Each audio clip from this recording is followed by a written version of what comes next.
This video is going to be a fact, not an opinion, so there's no point in debating it. I'm going to be explaining why the conventional deadlift is superior to the sumo deadlift. And the simple reason is that the main purpose of training the deadlift is to do a hip hinge.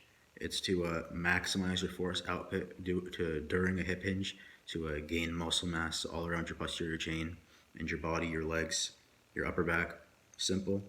And quite simply, the conventional deadlift is a far superior hip hinge to the sumo.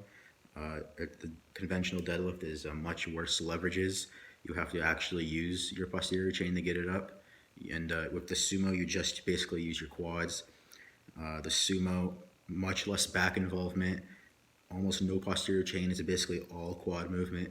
It's practically a waste of time compared to the conventional deadlift.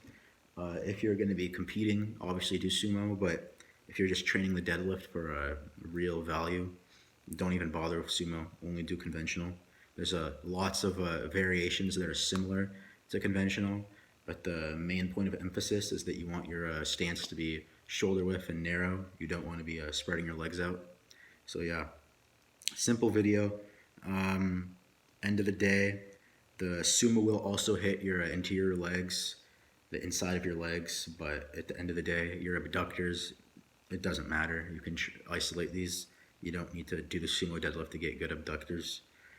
The conventional deadlift does it all, while the sumo deadlift still is mostly all quads. If you actually train the conventional, you know it still smashes quads. Your quads will be super sore when you're doing sets of 5 on conventional. And you're going to get more out of less weight since the leverages are worse, and you'll have to work harder to move the weight. And I don't care about body proportions, and they say some people are good for conventional, some are good for sumo. That's all garbage. It's pretty simple that the bar moves more than twice as less when you do sumo to conventional, so it's quite obvious that everyone would benefit from doing conventional instead of sumo. Whether you have long torso, short arms, short torso, long arms, conventional will be harder, and it will no matter what, it will give you a better hip hinge.